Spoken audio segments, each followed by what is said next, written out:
السلام علیکم ورحمۃ اللہ وبرکاتہ۔ یہ نورانی قاعدہ ہے جو کہ اردو میں ہے۔ اگر آپ کو اردو آتی ہے تو آپ یہ ضرور پڑھنا، اگر آپ کو اردو نہیں آتی تو آپ اس کو انگلش میں خرید سکتے ہیں۔ اس کو خریدنا بہت ضروری ہے، اور اس سے زیادہ ضروری اس کو پڑھنا ہے اور سمجھ کر پڑھنا ہے۔ ایسے رٹا نہیں مارنا ہے، آپ کو اس کو سمجھ کر پڑھنا ہے۔ تو ہم قاعدہ شروع سے پڑھیں گے۔ اگر آپ یہ پڑھ چکے ہیں پھر بھی ایک بار دیکھ لیجیے گا۔ تو ہم شروع کرتے ہیں۔ تختی نمبر 1۔ یہ تختی کیا ہوتی ہے؟ تختی قرآن میں مخرج، جو ہم مخرج نکالتے ہیں نا، وہ اس کا امپورٹنٹ رول ہے، یہ اس کا ایک حصہ ہے تختی۔ تو ہمیں تختی نمبر کے ساتھ اگر آپ یاد رکھیں گے تو بہت ہی اچھی بات ہے۔ تو تختی نمبر 1، یہ مفردات، یہ الگ الگ حروفوں کو مفردات کہتے ہیں۔ یہ جو عربک میں ہے نا ورڈ، اس کا میننگ ہے کہ الگ الگ حروفوں کو، جیسے یہ الگ الگ حرف ہے نا، یہ الگ الگ ہے نا، جوائنٹ تو نہیں ہے۔ جوائنٹ یہاں پر ہے، دیکھیے یہ جوائنٹ ہے، یہ جوائنٹ، یہ جوائنٹ، یہ ہے، یہ جوائنٹ ہے نا۔ تو ان کو نہیں، ان کو جو الگ الگ ہے نا، ان کو مفردات کہتے ہیں۔ تو اس کو مخرج کے ساتھ ہم پڑھیں گے۔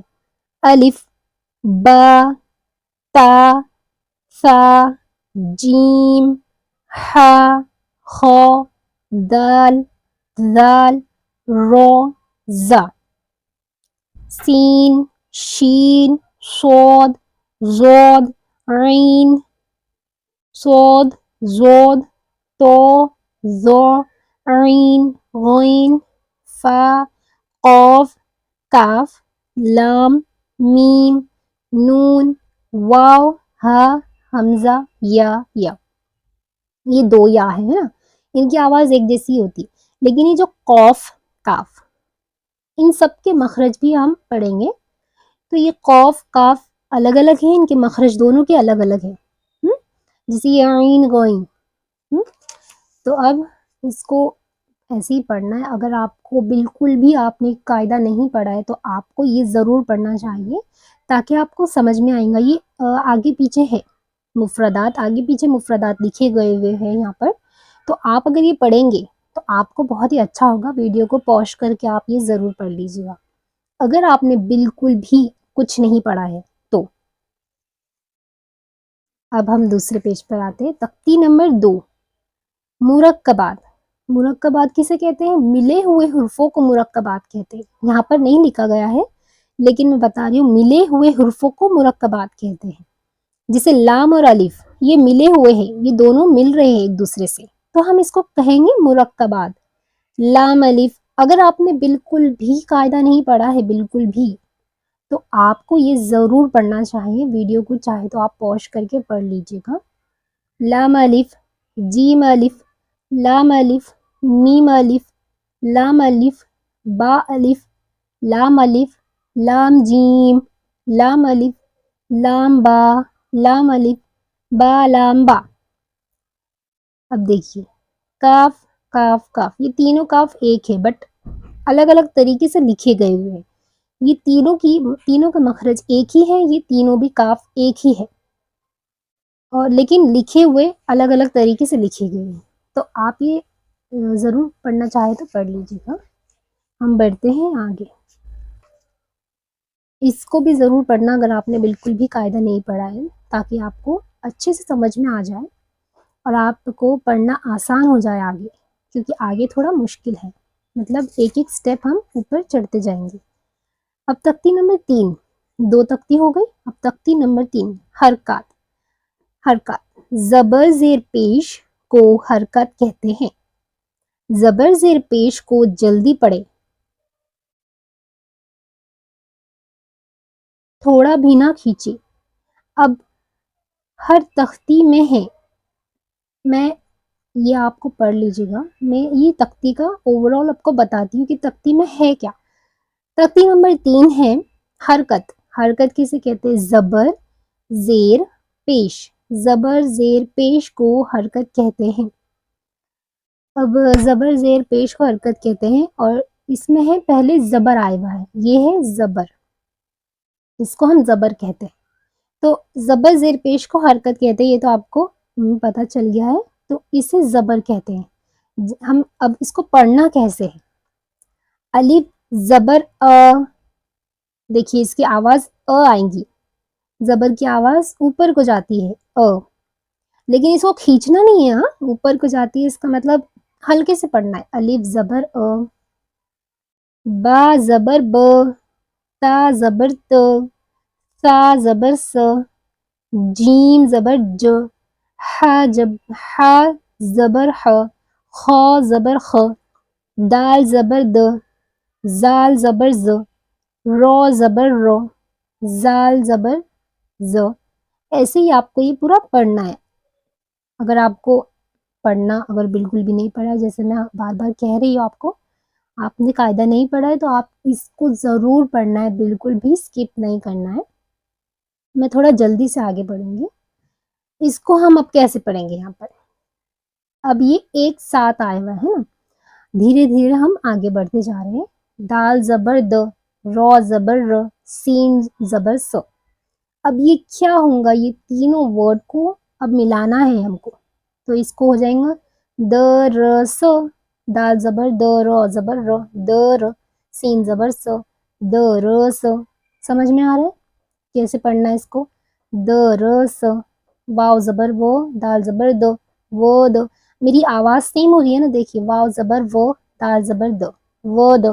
عین زبر و د ع، عبد کسب، دخل بلغ، وجد سجد. اب ہم نیکسٹ آگے پڑھیں گے. زیر زبر ہم نے پڑھ لیا ہے، اب ہم پڑھیں گے زیر. زیر کو معروف پڑھا جاتا ہے اور مشہور آواز سے بچا جاتا ہے، مطلب زیر کی آواز نیچے کو جاتی ہے. جیسے زبر کی آواز کہاں جا رہی تھی؟ اوپر جا رہی تھی، اور زیر کی آواز کہاں جا رہی؟ نیچے جا رہی. الف زیر ای، با زیر بی، تا زیر تی. دیکھیے میری آواز بھی تو نیچے جا رہی ہے نا، میں ای بی تی پڑھ رہی ہوں، ب تو نہیں پڑھ رہی، نیچے جا رہی ہے آواز. تو الف زیر ای، با زیر بی، تا زیر تی. ایسے ہی آپ کو یہ پورا پڑھنا ہے. اب ہم نیچے آئیں گے، مشق یعنی پریکٹس کرنا ہے. اب ان ورڈز کو ملا کر کیسے پڑھیں گے؟ الف زیر ای، با زیر بی، لام زیر لی، ای بی لی. دیکھیے میری آواز نیچے جا رہی ہے کیونکہ تینوں زیر ہے اور تینوں کی آواز نیچے جائیں گی. ای بی لی، ای بی لی. دریف، ردیف، سوری، رو زبر ر، دال زیر دی، ر دی، فا زبر ف، ردیف. دیکھیے زبر کی آواز تو اوپر گئی، زیر کی نیچے گئی، پھر زبر کی اوپر گئی. یہ زبر ہے، یہ زیر ہے. پیش ہم آگے پڑھیں گے. ردیف، ردیف ہے نا، اوپر نیچے اوپر، اس کا دھیان رکھنا ہے آپ کو. حمید، شہید، بخیل، سخیر، رجیم، لعیب. اب یہ شریب، عمیل، بریک، خفی، خطیف، جزیع، سقیم، غشی، نسی. اس کو آپ کو اگر پڑھنا نہیں آ رہا ہے تو آپ اس کی مشق کرتے رہیے، اس کو لگاتار پڑھتے رہیے. انشاءاللہ آپ کو ضرور سمجھ میں آ جائے گا. اب ہم آگے بڑھتے ہیں. پیش زبر ہو گیا، زیر ہو گیا. اب ہم پڑھیں گے پیش. پیش کو معروف پڑھا جاتا ہے. پیش کو معروف پڑھا جاتا ہے اور سختی کا مطلب یہ کہ پیش کی آواز آگے جاتی ہے اور ہونٹ گول ہوتے ہیں. پیش کی آواز آگے جاتی ہے اور ہونٹ گول ہوتے ہیں. زبر کی آواز کہاں جا رہی تھی؟ اوپر، زیر کی نیچے، اور اب پیش کی آگے جاتی ہے اور ہونٹ کو گول کرتے ہیں، اور ہونٹ ہمارے گول ہوتے ہیں. جیسے الف پیش او، آگے اور ہونٹ گول. او. با پیش بو، او بو، تو سو، جو ہو. اس طریقے سے آپ کو اس کو پڑھنا ہے، تو آپ کو اس میں آسانی ہوگی آگے کی مشق کرنے میں. جیسے رو، سو، لو، رو پیش رو، آگے جا رہی ہے میری آواز اور ہونٹ بھی میرے گول ہو رہے پڑھتے وقت. آپ بھی دیکھیے آپ کے ہونٹ گول ہو رہے ہیں کہ نہیں. رو سو لو، سدوس فوقید. دیکھیے اب اس میں زبر بھی آیا ہے، زیر بھی آیا ہے اور پیش، تینوں چیز آئی ہے، پیش زیر زبر، زبر زیر پیش، زبر زبر پیش. اس طریقے سے آپ کو پڑھنا ہے اگر آپ کو بالکل نہیں آتا ہو تو اب ہم آگے بڑھیں گے. تختی نمبر 4، حرف مدہ. حرف مدہ کسے کہتے ہیں؟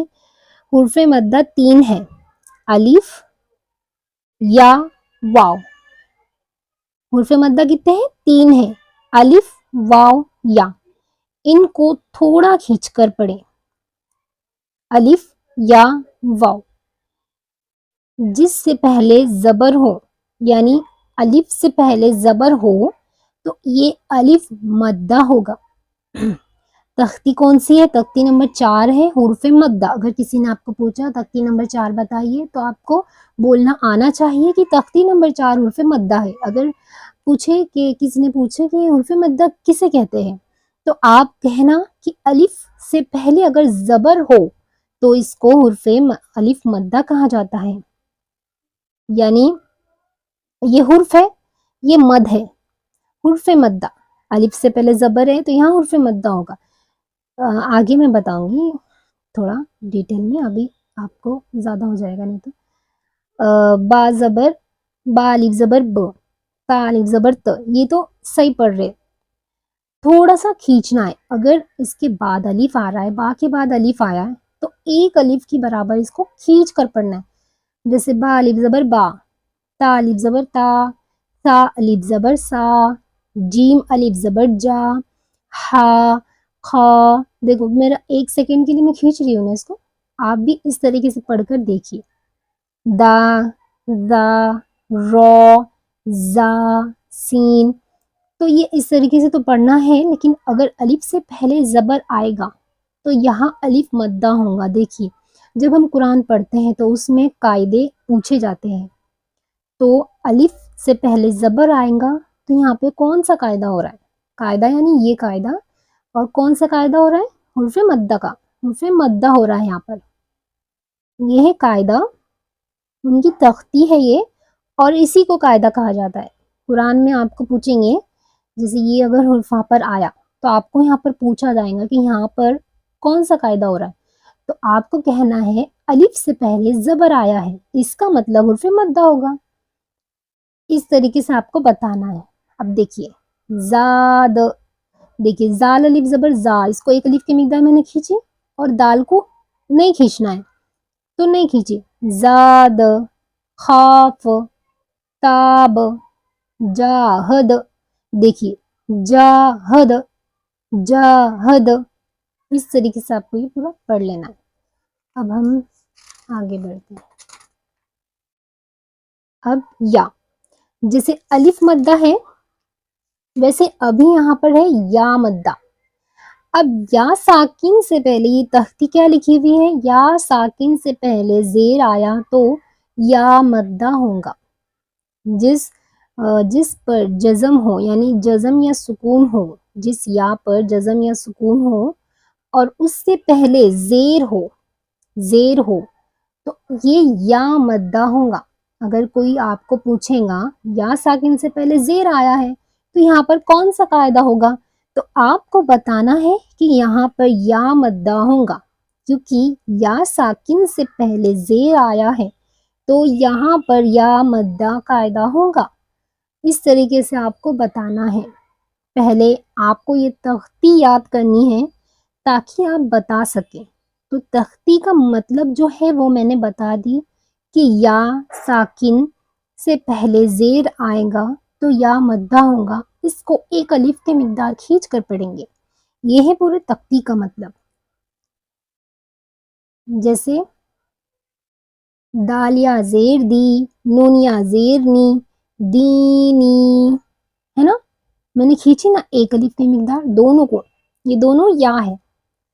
فی ہی، دیکھیے فا حاضر فی، حاضر ہی، فی ہی. ارینی، ارینی ایسا پڑھیں گے ہم، ارینی نہیں پڑھیں گے. ارینی، نون یا زیر نی ہے تو اس کو کھینچیں گے تو یہ ہو گیا یا مدہ.